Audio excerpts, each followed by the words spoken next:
Hello everyone, कैसे हैं आप देख रहे हैं डेवलपिंग इंडिया। मैं हूं आपका होस्ट हनीफ चौधरी और मेरे साथ मौजूद मेरे को पहलवान जी। व्यूअर्स, पिछली वीडियो में आपको दिखाया महिंद्रा की हिस्ट्री कि किस तरह वो गिर कर उठे, गिर कर संभले और कैसे जो है वो इंडिया क्या दुनिया की बेस्ट कंपनीज में उसका शुमार होना शुरू हो गया। बिल्कुल जी। और उस पर आपके ढेर सारी मोहब्बतों ने हमें मजबूर कर दिया कि हम ऐसी ही एक हिस्ट्री टाटा की भी लेके आए। और हमारा एक व्यूअर है इंडियन गेमिंग, उसने भी ये सजेस्ट की है। हाँ जी। तो आज हम आपको दिखाएंगे हिस्ट्री ऑफ टाटा। टाटा की 150 साल पुरानी 150 साल पुरानी हिस्ट्री है जी। 150 साल पुरानी हिस्ट्री। एक दो दिन की बात नहीं, 1.5 सदी पुरानी बात है। ओए ओए हो, 1.5 सदी, 2 सदियां पुरानी बात जनाब। तो अगर वीडियो अच्छी लगे तो क्या करेंगे जॉनी भाई? हमारे चैनल को सब्सक्राइब करेंगे, वीडियो को लाइक करेंगे, बेल आइकन को प्रेस करेंगे और अच्छे अच्छे कमेंट्स करेंगे। तो देखते रहिए डेवलपिंग इंडिया। चलते हैं जी हिस्ट्री ऑफ टाटा। 2 साल पहले एक छोटे से कॉटन ट्रेडर ने भारत को बदलने का सपना देखा, इस बात से बिल्कुल अनजान कि एक दिन उनका यही सपना एक ऐसे बिजनेस एम्पायर को जन्म देगा जो न केवल भारत को बदलेगा बल्कि करोड़ों भारतीयों के दिल को भी जीत लेगा। ये कहानी है टाटा ग्रुप की। इंस्पायर होने के लिए तैयार हो जाइए। ईयर 1839 जमशेदजी टाटा का जन्म होता है। 1858 में जमशेद जी अपनी एजुकेशन कंप्लीट करते हैं और अपने फादर के साथ मिलकर कॉटन ट्रेडिंग का बिजनेस करने लगते हैं। अगले 10 सालों में कई मुश्किलों के बावजूद उनका बिजनेस काफी बड़ा बन जाता है। लेकिन जमशेद जी केवल कॉटन को ट्रेड करके सेटिस्फाइड नहीं थे, वो खुद कॉटन से क्लोथ्स मैन्युफैक्चर करना चाहते थे। इसीलिए 1877 में उन्होंने नागपुर में एम्प्रेस मिल को सेटअप किया और मैन्युफैक्चरिंग चालू की। लेकिन एक प्रॉब्लम थी, वहां के वर्कर्स अपने काम के लिए ज्यादा सीरियस नहीं थे। ऑलमोस्ट हर दिन 20% वर्कर्स एब्सेंट हो जाते थे, हफ्तों की छुट्टी लेते थे और ज्यादा देर तक काम नहीं कर पाते थे। जमशेद जी ने इसके लिए एक इनोवेटिव सॉल्यूशन निकाला। उन्होंने वर्कर्स के लिए प्रोविडेंट फंड की स्कीम लॉन्च की। मतलब अब वर्कर्स को रिटायरमेंट के बाद पेंशन मिलने वाली थी। दूसरा, उन्होंने वर्कर्स का मेडिकल इंश्योरेंस करवाया और फाइनली फैमिली डेज और स्पोर्ट्स डेज जैसे इवेंट्स ऑर्गेनाइज करवाए। इन्हीं इवेंट्स में अच्छा परफॉर्म करने वाले वर्कर्स को सबके सामने रिवॉर्ड भी किया जाता था। इन सभी इनिशिएटिव से वर्कर्स काफी वैल्यूड फील करने लगे, जिससे उनके अटेंडेंस और परफॉर्मेंस दोनों काफी इंप्रूव हुई। इनमें से कई स्कीम्स इतनी फ्यूचरिस्टिक थी कि पूरी दुनिया में इन्हें तब तक किसी ने इम्प्लीमेंट नहीं किया था।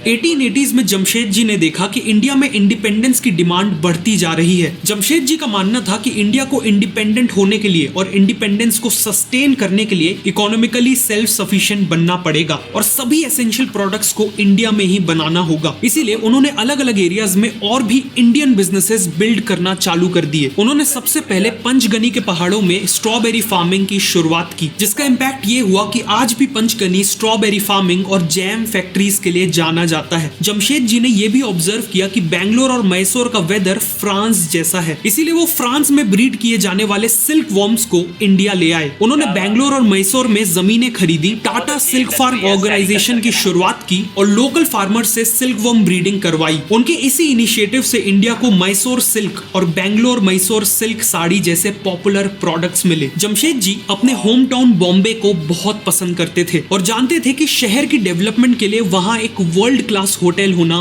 बहुत जरूरी है। इसीलिए उन्होंने 1898 में द ताज महल होटल बनाना चालू कर दिया। उन्होंने पर्सनली कंस्ट्रक्शन और डिजाइन प्रोसेस में हिस्सा लिया। उनका विजन था कि होटल का हर रूम समुंदर को फेस करे और गेस्ट को ऐसा फील हो जैसे वो पानी में फ्लोट कर रहे हो। 1903 में होटल को पहली बार पब्लिक के लिए ओपन किया गया और ये पूरे बॉम्बे की पहली बिल्डिंग बनी जिसमें लाइट्स इलेक्ट्रिसिटी से जलती थी। जमशेद जी ने ऐसे और भी कई इनिशिएटिव्स लिए, लेकिन उनका सबसे इंपैक्टफुल इनिशिएटिव था स्टील का बिजनेस स्टार्ट करना। इंडिया में कंस्ट्रक्शन, रेलवेज और मैन्युफैक्चरिंग जैसी हर इंडस्ट्री को डेवलप करने के लिए स्टील की जरूरत थी। इसीलिए उनका सपना था इंडिया में ही एक स्टील प्लांट खोलना। उन्होंने अपनी लाइफ के 17 साल इंडिया में जगह जगह हाई क्वालिटी आयरन ओर ढूंढने में लगा दिए, क्योंकि स्टील बनाने के लिए आयरन सबसे इंपॉर्टेंट रॉ मटेरियल होता है। लेकिन सैडली जमशेद जी को लगातार फेलियर्स का सामना करना पड़ा। फिर अल्टीमेटली 1899 में उन्हें बंगाल प्रोविंस में रिच आयरन ओर रिजर्व्स मिल गए। जिसके बाद उन्होंने तुरंत आयरन और माइनिंग और एक स्टील प्लांट सेटअप करना स्टार्ट कर दिया। लेकिन अनफॉर्चुनेटली जमशेद जी खुद अपनी आंखों से इंडिया में स्टील बनते नहीं देख पाए,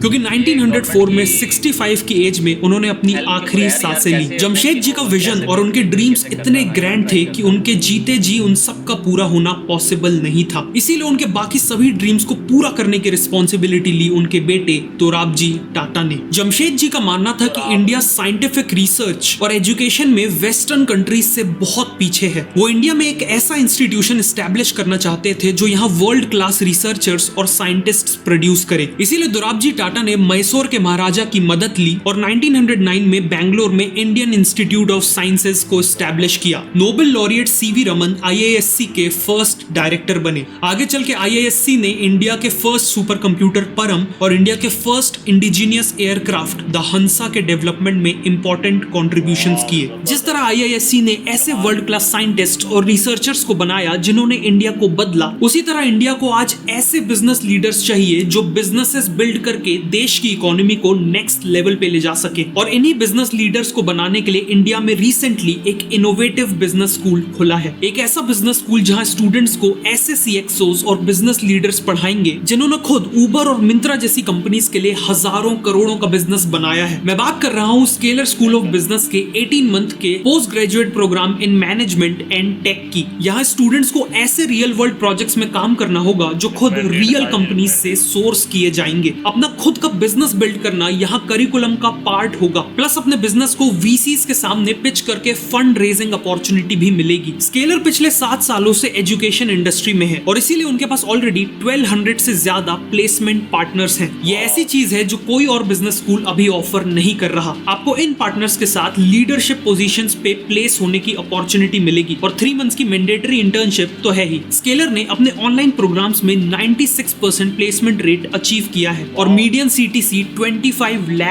का है। Currently Scaler school of business early सितंबर में स्टार्ट होने वाले अपने फाउंडिंग कोहॉर्ट के लिए केवल 75 स्टूडेंट्स को हैंड पिक करने वाले हैं। बेस्ट पार्ट इज कि आपको अभी अप्लाई करने पर अप टू 100% की स्कॉलरशिप भी मिल सकती है। तो अभी डिस्क्रिप्शन या कमेंट सेक्शन में दिए हुए लिंक से स्केलर स्कूल ऑफ बिजनेस के लिए अप्लाई करिए। अब कहानी पे वापस आते हैं। एजुकेशन के अलावा जमशेद जी ने इलेक्ट्रिसिटी जनरेट करने के लिए एक हाइड्रो इलेक्ट्रिक प्लांट का भी सपना देखा था। इस प्रोजेक्ट में गोवा महाराष्ट्र बॉर्डर में पड़ने वाले दूध सागर फॉल्स का यूज करके पावर जनरेशन किया जाना था। दोराब जी ने 7000 वर्कर्स को इन्वॉल्व किया और आर्टिफिशियल लेक्स, डैम्स और चैनल्स बनवाए। 1911 में प्लांट रेडी हुआ और पावर जनरेशन स्टार्ट हुआ। मुंबई की कई मिल्स और बिजनेसेस को इसी पावर प्लांट से पावर मिलना चालू हो गई और आज इसी कंपनी को हम टाटा पावर के नाम से जानते हैं। फाइनली जमशेद जी ने जो स्टील प्लांट का काम स्टार्ट किया था उसे पूरा करने की रिस्पॉन्सिबिलिटी भी दोराब जी टाटा ने ली। 1907 में उन्होंने एक लिमिटेड कंपनी स्टैब्लिश की और स्टील प्लांट के लिए 23 करोड़ का आईपीओ अनाउंस किया। उस समय स्वदेशी आंदोलन के चलते केवल 2 हफ्तों में करीब 8000 लोगों ने इसमें इन्वेस्ट किया। कंपनी का नाम टाटा स्टील और आयरन कंपनी यानी टिस्को रखा गया और फाइनली 1912 में टिस्को से पहला स्टील प्रोड्यूस होकर निकला। इसके 2 साल बाद ही 1914 में वर्ल्ड वॉर 1 चालू हो गई और ब्रिटेन की स्टील डिमांड एकदम से शॉर्ट अप हो गई। उन्हें टैंक्स, ट्रक्स, रेलवे इन सब के लिए स्टील चाहिए था। टिस्को के प्लांट ने दिन रात काम किया और इस डिमांड को पूरा किया। वॉर के खत्म होने के बाद उस समय के वाइसरॉय ने टिस्को के कंट्रीब्यूशन को एक्नॉलेज किया और जिस टाउन में टिस्को का प्लांट था उस टाउन का नाम जमशेद जी के नाम के ऊपर जमशेदपुर रख दिया और रेलवे स्टेशन का नाम टाटा नगर रख दिया। दोराब जी की लीडरशिप में टाटा ग्रुप का बिजनेस कई गुना बढ़ चुका था। 1932 में दोराब जी टाटा की डेथ हो गई और जाने से पहले उन्होंने टाटा ग्रुप को steel, power, consumer products, banking और इंश्योरेंस जैसे बिजनेसेस में डाइवर्सिफाई कर दिया था। दोराब जी टाटा के बाद 1938 में टाटा ग्रुप के चेयरमैन बने फैमिली के एक young member JRD Tata. JRD Tata ने 1925 में ही बिजनेस ज्वाइन कर लिया था और टिस्को के प्लांट में काम सीख रहे थे। वो हमेशा से एविएशन में काफी इंटरेस्टेड थे, इसीलिए 1932 में उन्होंने टाटा एविएशन सर्विसेज की शुरुआत की। ये एयरलाइन पैसेंजर्स और कार्गो ट्रांसपोर्ट सर्विसेज प्रोवाइड करने वाली इंडिया की पहली एयरलाइन बनी। इसकी पहली फ्लाइट खुद जेआरडी टाटा ने उड़ाई थी, जिसके बाद वो इंडिया के फर्स्ट एवर कमर्शियल पायलट बन गए थे। चेयरमैन बनने के बाद जेआरडी टाटा ने देखा कि इंडिया को सोडा ऐश और कॉस्टिक सोडा जैसे एसेंशियल केमिकल्स बाहर से इंपोर्ट करने पड़ते हैं। ये ऐसे ऐसे केमिकल्स थे जो ग्लास, टेक्सटाइल्स, सोप्स और डिटर्जेंट जैसे एसेंशियल प्रोडक्ट्स बनाने के लिए काफी इंपॉर्टेंट थे। वो चाहते थे कि इन केमिकल्स को इंडिया में ही प्रोड्यूस किया जाए। इसीलिए 1939 में उन्होंने गुजरात के मीठापुर टाउन में एक केमिकल प्लांट बिल्ड किया और ऐसे ही शुरुआत हुई टाटा केमिकल्स की। वही टाटा केमिकल्स जो आज टाटा सॉल्ट को भी मैन्युफैक्चर करता है। केमिकल्स बिजनेस अच्छा चलने लगा, लेकिन जेआरडी का ड्रीम अभी भी एयरलाइन बिजनेस को ग्रो करने का था। वर्ल्ड वॉर 2 के दौरान ब्रिटिश गवर्नमेंट ने सभी प्लेन्स को सीज कर लिया, जिस कारण टाटा एविएशन सर्विसेज रातों रात बंद हो गई। लेकिन जैसे ही वॉर खत्म हुई वैसे ही जेआरडी ने वापस एयरलाइन बिजनेस में एंट्री करने का फैसला किया और इस तरह 1946 में शुरुआत हुई एयर इंडिया की। एयर इंडिया की क्रू को उनकी वार्म और अटेंटिव सर्विसेज के लिए जाना जाता था। उनकी फ्लाइट का फूड, क्लीनलीनेस और इन फ्लाइट एंटरटेनमेंट सब कुछ टॉप क्लास था। इवन इनका मैस्कॉट एक महाराजा था जो एयरलाइन की इंडियन हॉस्पिटैलिटी और रॉयल स्टैंडर्ड्स को दर्शाता था। साथ ही साथ एयर इंडिया हमेशा टाइम शेड्यूल के हिसाब से चलती थी। इन सब के कारण न केवल इंडिया में बल्कि इंटरनेशनली भी एयर इंडिया को one of the best airline के तौर पे जाना जाता था। एयर इंडिया को जेआरडी अपने चाइल्ड की तरह ग्रो कर रहे थे, लेकिन फिर कुछ ऐसा हुआ जिसने इसी एयर इंडिया को उनसे एक झटके में छीन लिया। इंडिपेंडेंस के बाद इंडियन गवर्नमेंट ने सोशलिस्ट इकोनॉमिक मॉडल को अपनाया था, जिसका मानना था कि देश की इंपॉर्टेंट इंडस्ट्रीज जैसे ट्रांसपोर्टेशन गवर्नमेंट के कंट्रोल में होनी चाहिए ताकि ये इंडस्ट्रीज प्रॉफिट से ज्यादा पब्लिक की सर्विस पे फोकस करें। और इसीलिए 1953 में एयर इंडिया को नेशनलाइज यानी गवर्नमेंट के कंट्रोल में ले लिया गया। नेशनलाइजेशन के बाद एयर इंडिया का एक ट्रैजिक डिक्लाइन चालू हो गया। सर्विस, पंक्चुअलिटी और सेफ्टी नेगेटिवली इंपैक्ट हुई, जिससे अल्टीमेटली एयर इंडिया ने अपना एक वर्ल्ड क्लास एयरलाइन का स्टेटस खो दिया। लेकिन एयर इंडिया के सेटबैक के बाद भी जेआरडी टाटा ने टाटा ग्रुप को ग्रो करने में कोई कसर नहीं छोड़ी। उन्होंने देखा कि इंडिपेंडेंस के बाद भी देश में कोई भी इंडियन कॉस्मेटिक्स ब्रांड नहीं है, इसीलिए उन्होंने लैक्मे की शुरुआत की। लैक्मे एक फ्रेंच वर्ड है जिसका मतलब हिंदी में लक्ष्मी होता है। जेआरडी ने डेलिबरेटली इस ब्रांड को एक इंडियन नाम नहीं दिया। उन्हें पता था कि इंडियन वुमेन फॉरेन ब्रांड से ऑब्सेस्ड थी और फॉरेन ब्रांड्स को ही हाई क्वालिटी मानती थी। इसीलिए लैक्मे नाम देकर उन्होंने इस कॉस्मेटिक्स ब्रांड को इंटरनेशनल लेवल की एस्पिरेशनल वैल्यू दी। लेकिन रियलिटी में लैक्मे का मतलब अभी भी इंडिया से डीपली कनेक्टेड था। इसके अलावा जेआरडी ने जमशेदपुर में एक रेलवे इंजन्स बनाने वाली फैक्ट्री को खरीद लिया और शुरुआत की Tata locomotive and engineering company limited की, जिसे बाद में टेल्को कर दिया गया। इनिशियली टेल्को केवल रेलवेज के लिए स्टीम इंजन्स बनाती थी, लेकिन जेआरडी ने जल्द ही ट्रक मैन्युफैक्चरिंग में एक्सपैंड कर दिया। उन्होंने टाटा 407 ट्रक लॉन्च किया जो अपने स्लिम और स्ट्रॉन्ग डिजाइन के लिए काफी पॉपुलर हो गए और इंटरनेशनल ब्रांड्स को बीट करते हुए इसने 70% मार्केट शेयर कैप्चर कर लिया। इंजन्स और ट्रक्स बनाने वाली इसी टेल्को कंपनी को आज हम सब टाटा मोटर्स के नाम से जानते हैं। बिजनेस के अलावा जेआरडी टाटा ने इंडिया को उसके सबसे कठिन वक्त में हेल्प की। 1962 की इंडो चाइना वॉर और 1965 की इंडो पाक वॉर के दौरान उन्होंने गवर्नमेंट को हर तरह के सपोर्ट का अश्योरेंस दिया। उन्होंने टाटा के इंजीनियर्स को दिल्ली भेजा ताकि वो देश को मिलिट्री इक्विपमेंट की मैन्युफैक्चरिंग में हेल्प कर सके। उन्होंने अपने एयर इंडिया का एक्सपीरियंस यूज किया और इंडियन एयरफोर्स के लिए 10 ईयर डिफेंस प्रिपेयर्डनेस प्लान भी बनाया। इस रिपोर्ट में सिग्नलिंग इक्विपमेंट, रेडार और स्पेयर पार्ट्स की रिक्वायरमेंट्स इंक्लूडेड थी। गवर्नमेंट और इंडियन एयरफोर्स को इस रिपोर्ट से बहुत मदद मिली। जेआरडी टाटा की इन्हीं कॉन्ट्रीब्यूशंस को देखते हुए प्रेसिडेंट ऑफ इंडिया ने उन्हें इंडियन एयरफोर्स में ऑनररी एयर कॉमोडोर की पोस्टिंग भी दी थी। 1991 तक जेआरडी टाटा ने टाटा ग्रुप की कंपनीज का नंबर 84 तक पहुंचा दिया था। 24,000 करोड़ का रेवेन्यू था और 2,70,000 एम्प्लॉइज थे। लेकिन अब 87 की एज में समय आ चुका था कि वो टाटा ग्रुप की कमान किसी और को सौंप दे। इसीलिए जेआरडी टाटा ने नए चेयरमैन के तौर पे टाटा फैमिली के एक प्रॉमिसिंग मेंबर को चुना और ये नए चेयरमैन थे सर रतन टाटा।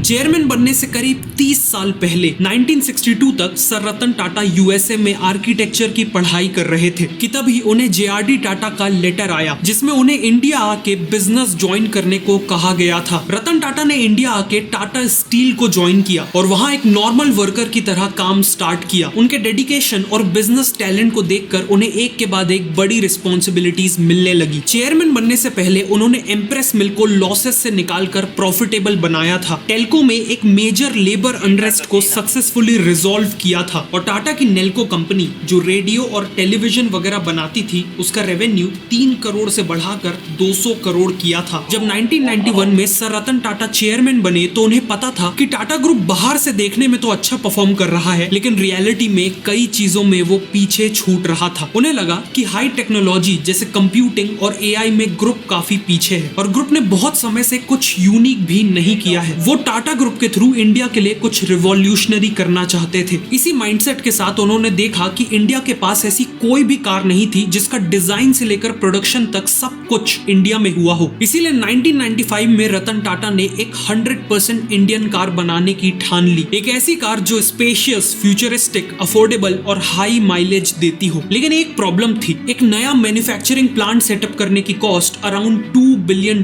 थी, जो उस समय एक बहुत बड़ा अमाउंट था। इसीलिए टाटा मोटर्स ने जुगाड़ लगाया और ऑस्ट्रेलिया में निसान का एक पुराना प्लांट 1/5 कॉस्ट में खरीद लिया। इस पूरे प्लांट को डिसमेंटल करके इंडिया लाया गया और पुणे में रीबिल्ड किया गया। रतन टाटा ने खुद कार को डिजाइन करने में एक इम्पोर्टेंट रोल निभाया और फाइनली 1998 में कार को लॉन्च किया। ये एक इंडियन कार थी, इसीलिए इसका नाम रखने के लिए इंडियन से इंडी लिया गया और कार से का, और इन्हें जोड़कर बनी इंडिका, टाटा इंडिका। ऑटोमोबाइल के बाद रतन टाटा ने टेक्नोलॉजी पे फोकस किया। उन्होंने देखा कि टीसीएस का फोकस इंडियन कंपनीज को एडमिनिस्ट्रेटिव सर्विसेज जैसे डेटा एंट्री और बुक कीपिंग देने में था, जो बहुत ही बेसिक लेवल का काम था। इसीलिए रतन टाटा ने टीसीएस का फोकस एडमिनिस्ट्रेटिव सर्विसेज से शिफ्ट करके सॉफ्टवेयर सर्विसेज पे ले आया, जिसके बाद टीसीएस ने इंडिया की और इवन वर्ल्ड की बिगेस्ट ऑर्गेनाइजेशंस के लिए कस्टमाइज्ड सॉफ्टवेयर्स बनाना चालू कर दिए। रतन टाटा ने टीसीएस का आईपीओ भी लाया, जिससे कंपनी को एक्सपैंड करने के लिए फंडिंग मिली और इन्हीं स्टेप से आज भी टीसीएस इंडिया की बिगेस्ट आईटी कंपनी है। टीसीएस की सक्सेस के बाद सर रतन टाटा ने वापस टाटा मोटर्स पे फोकस किया। उन्होंने देखा कि इंडिया की मेजॉरिटी मिडिल क्लास पॉपुलेशन एक कार अफोर्ड नहीं कर सकती, इसीलिए पूरी फैमिली को मजबूरी में एक स्कूटर में कंजेस्टेड होके जाना पड़ता है, जो बहुत अनकंफर्टेबल और अनसेफ था। सर रतन टाटा का ड्रीम था इंडियन मिडिल क्लास को एक स्कूटर से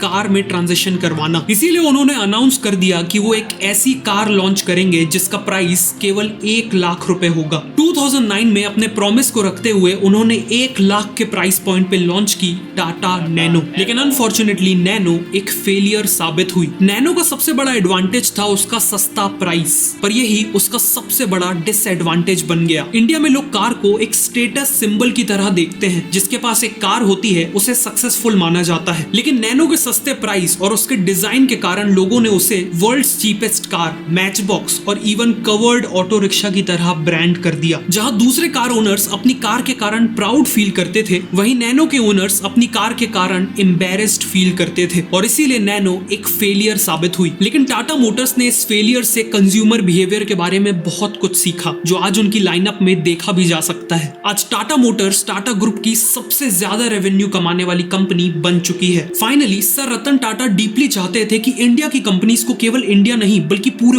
वर्ल्ड में बिजनेस करना चाहिए और इसीलिए फॉरेन मार्केट्स में एक्सपैंड करने के लिए उन्होंने एक के बाद एक फॉरेन ब्रांड्स को अक्वायर करना चालू कर दिया। जैसे टाटा मोटर्स को ग्लोबल लग्जरी मार्केट में एक्सपैंड करने के लिए उन्होंने जैक्वार और लैंड रोवर को अक्वायर कर लिया। ग्लोबल टी और कॉफी मार्केट में एक्सपैंड करने के लिए ब्रिटिश ब्रांड टेटली और यूएस ब्रांड 8 o'clock कॉफी को अक्वायर कर लिया। सिमिलरली टाटा की हर मेजर कंपनी जैसे Tata steel, TCS, Tata chemicals और IHCL ने भी एक्विजिशंस किए और आज इन्हीं डिसीजंस के कारण टाटा ग्रुप का आधे से ज्यादा रेवेन्यू इंडिया के बाहर से आता है। सर रतन टाटा की लीडरशिप में टाटा ग्रुप ने जो अचीव किया उसकी लिस्ट बहुत लंबी है, चाहे वो टाइटन द्वारा वर्ल्ड की स्लिमेस्ट वॉच बनाना हो, टीसीएस का वर्ल्ड का one of the most powerful super computer बनाना हो, या फिर टाटा स्काई को लॉन्च करके टेलीविजन मार्केट को डिसरप्ट करना हो। ऑलमोस्ट हर एरिया में टाटा ग्रुप ने सक्सेस हासिल की। सर रतन टाटा का कहना है कि अगर तेज चलना है तो अकेले चलो, लेकिन अगर दूर तक चलना है तो सबको साथ लेके चलो। टाटा ग्रुप ने हमेशा इसी फिलॉसफी के साथ बिजनेस किया है। एक तरफ बड़ी बड़ी कंपनीज बनाई है तो वहीं दूसरी तरफ स्कूल्स, कॉलेजेस और हॉस्पिटल्स भी बनाए हैं। टाटा ग्रुप हमेशा अपने इन्वेस्टर्स, अपने एम्प्लॉइज, अपने कस्टमर्स और अल्टीमेटली अपने देश को साथ लेकर चला है और इसीलिए आज उन्हें जितनी भी सक्सेस मिली है उससे कई गुना ज्यादा लोगों की रिस्पेक्ट मिलती है। ये कहानी थी टाटा ग्रुप की। हाँ जी पहलवान जी, कैसी लगी सक्सेस जबरदस्त, स्टोरी? मैं कहता हूँ जबरदस्त स्टोरी थी। मैं कहता यार इसका मतलब टाटा तो इंडिया में कोई इकोनॉमी बड़ा रोल प्ले करती होगी यार, इतनी सारी देखिए कंपनियां। इनके परदादा का विजन था, रतन टाटा परदादा के। क्या चढ़दादा का नहीं, भी है? परदादा का। इनके वालिद जो थे ना, वो हाँ, आरजे टाटा थे। उनके फिर वो जो थे, वो क्या उसका नाम है, जो जिन्होंने उससे बड़े थे यार, हाँ, यानी कि परदादा परदादा थे। थे इनके हैं। फिर एक होता है विजन, फिर उस पर काम करना। देखें ये बिजनेसमैन लोग हैं, इन्होंने किसी ने भी जो है ये पीछे मुड़ के नहीं पीछे देखा, मुड़ हर के किसी ने आगे से आगे बिजनेस को बढ़ाया है। और अब तो बड़ी सोशल सर्विसेज दे रहे हैं ये। सोशल सर्विसेज दे रहे हैं, फिर हर जगह, इवन के इंडिया में कहते हैं सुई से लेकर हवाई जहाज़ तक ये टाटा बनाता है। वाओ, वेरी गुड, हर एक्सेलेंट, इंडस्ट्री जो है वो इनकी है। एक्सीलेंट। एक्सीलेंट। कैसी लगी जी आपको टाटा की सक्सेस स्टोरी और हमारा नया अंदाज? कमेंट सेक्शन में ज़रूर बताइएगा। आपके कमेंट के मुंतज़िर। Team team developing developing India. India. कल तक के लिए इजाज़त दीजिए। Bye bye bye. बाय।